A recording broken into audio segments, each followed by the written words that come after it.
Democracy has been defined in many ways. We would all agree that democracy includes government. Let's see if we can, each one of us, sharpen of democracy.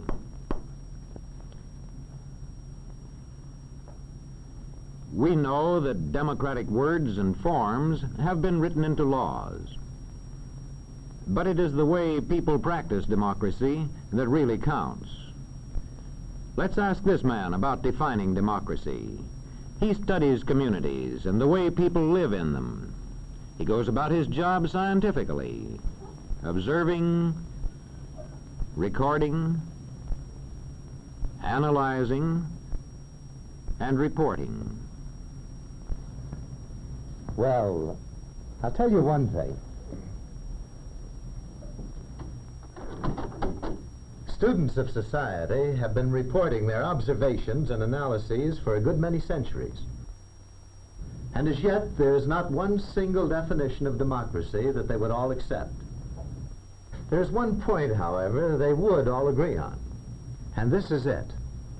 In thinking seriously of democracy, one must define his words carefully and use them consistently. When you have your own definitions clear, you know exactly what to look for in a community. Many students agree that two important signs of democracy are shared respect and shared power. Let's take shared respect first. Sharing respect means that each shares the respect of all. Not because of his wealth, or his religion, or his color, but because each is a human being and makes his own contribution to the community, from healing its sick to collecting its garbage, from managing its railroads to running its trains.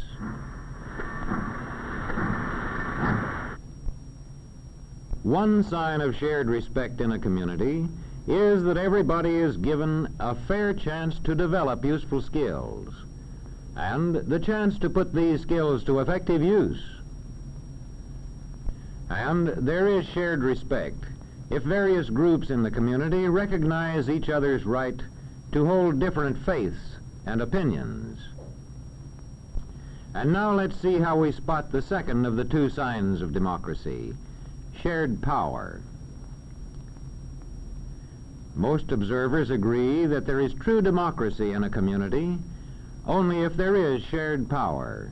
That is to say, only if many people have a share in making decisions that the community will support with force if necessary. More specifically, you can say that power is shared wherever regular popular elections are authorized and are actually held. There is shared power wherever people actually get out voluntarily and vote. And if they can vote without interference or pressure from anybody.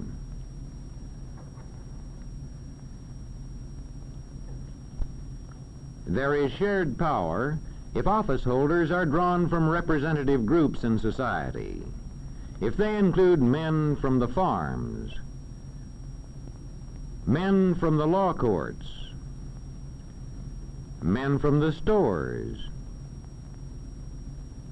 men from the factories, office holders who are drawn from representative groups of the community. In a democratic legislature, shared power shows itself in a strong opposition. Listen. And that is why I'm confident the governor will have the support of the House on this bill. Mr. Speaker, as usual, the honorable gentleman is quite wrong. He and the governor he serves so dutifully can expect no support for their policy from this House. A strong opposition is made possible by an effective political party system. The two most important signs of democracy, then, are shared respect and shared power. They, in turn, depend on many conditions. Let's consider two of these conditions: economic balance and enlightenment. Economic balance means that the community contains a large middle-income group. A relationship between economic balance and democracy has been noted and reported for centuries by students of society. Aristotle said that a government made up of middle-income people has the best chance to be democratic. That was 2,000 years ago in Greece. And well over a century ago in America, James Madison warned that extremes of riches and poverty set group against group.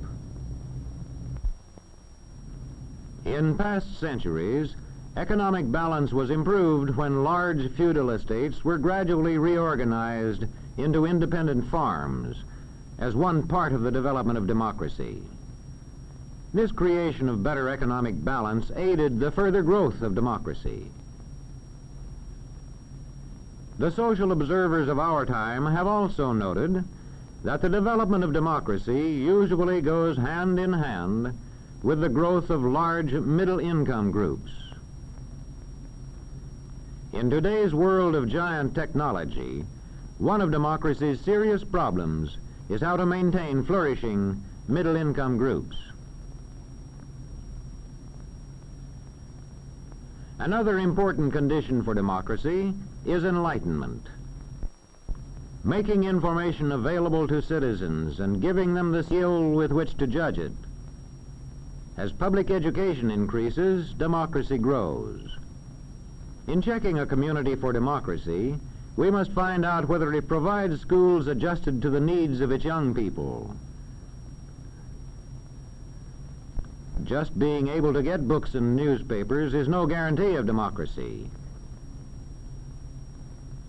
The newspapers of a real democracy meet these tests: balanced presentation of news, disclosure of source, competence of the staff.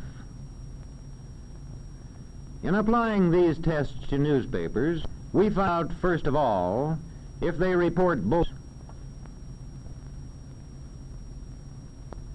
See if the news pages contain news only, and if opinion is kept for the editorial page.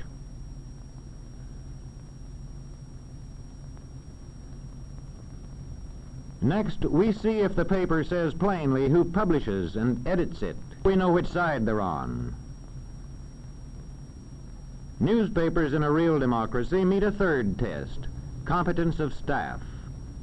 This test requires newspapermen to value accuracy and impartiality, and to interpret the news skillfully for the public.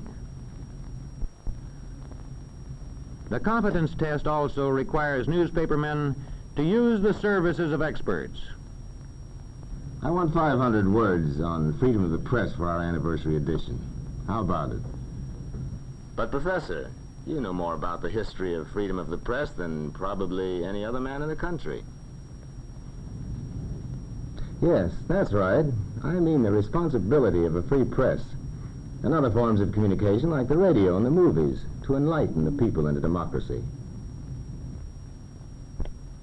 When we examine any democratic community, large or small, or just average, we find that we can separate out two distinct signs of democracy: shared respect and shared power.